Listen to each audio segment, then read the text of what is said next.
২০২৬-২৭ অর্থবছরের বাজেট অনুমোদন করা হয়েছে। এ বিষয়ে জানাতে জাতীয় সংসদ ভবনে রয়েছেন সহকর্মী আরিফ জামাল, সরাসরি যুক্ত হচ্ছে তার সঙ্গে। আরিফ জামাল, এই বাজেট জনগণের প্রত্যাশা কতটা পূরণ করতে পারবে বলে আপনার মনে হয়? আরও নিশ্চয়ই কিছু তথ্য আপনার কাছে আছে। আপনি নিশ্চয়ই এতক্ষণে জেনে গেছেন টেলিভিশনের পর্দার মাধ্যমে দর্শকরা জেনে গেছে যে ২০২৬-২৭ অর্থ বছরের যে বাজেট বিএনপি সরকারের সরকারের প্রথম বাজেট ৯,৩৮,০০,০০০ কোটি টাকার যে বাজেট, সেই বাজেটটি অনুমোদন হয়েছে।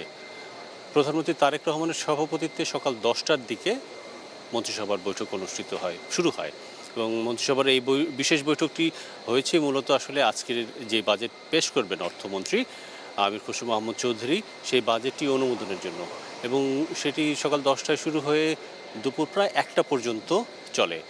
1টার মিনিট 5 আগে প্রধানমন্ত্রী তারেক রহমান মন্ত্রিসভার বৈঠকটি শেষ করে বেরিয়ে যান এবং সেই বৈঠকে বাজেটের অনুমোদন দেওয়া হয় এবং এই বাজেটের অনুমোদনের পরে আসলে অর্থাৎ একটি বিলের অনুমোদন দেওয়া হয় এবং সেই বিলটি অর্থাৎ অর্থমন্ত্রী যে বিলটি উপস্থাপন করেন সেটি রাষ্ট্রপতি অনুমোদন করবেন। রাষ্ট্রপতি স্বাক্ষর করলে স্বাক্ষরের পর বিকেল 3টায় সংসদের অধিবেশন শুরু হবে এবং সংসদের অধিবেশনে অর্থ পরিকল্পনা মন্ত্রী আমির খসরু মাহমুদ চৌধুরী বাজেটটি উপস্থাপন করবেন।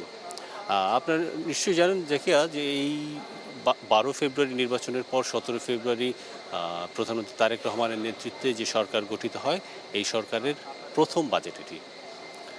বিএনপি 20 বছর পরে এসে এই সরকার গঠন করে এবং 20 বছর পরে বিএনপি সরকারের একটি বাজেট, এবং এবারের যে বাজেটটি 5 আগস্ট পরবর্তী যেই সময়টি, সেই সময়ের পরবর্তীতে জনমনে যেই আকাঙ্ক্ষার তৈরি হয়েছে এবং তারই প্রতিফলন ঘটবে, এবং এই বাজেটে বিএনপির 31 দফা এবং নির্বাচনী যেই ইশতেহার ছিল, সেই ইশতেহারের আলোকে এই বাজেটটি প্রণয়ন করা হবে।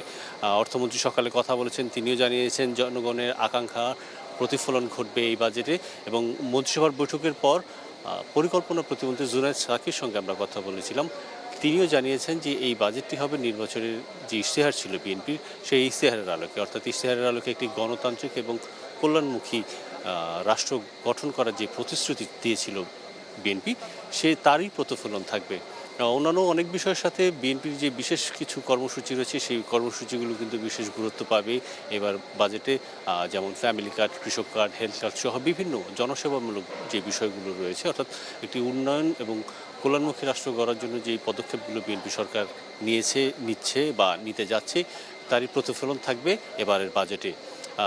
এখন 2টার কিছু বেশি সময় বাজে, আর ঘণ্টাখানেক পরে আসলে বাজেট অধিবেশন শুরু হবে এবং সেখানেই 2026-27 অর্থ বছরের বাজেট উপস্থাপন করবেন অর্থমন্ত্রী আমির খসরু মাহমুদ চৌধুরী, যার এটি আসলে প্রথম বাজেট।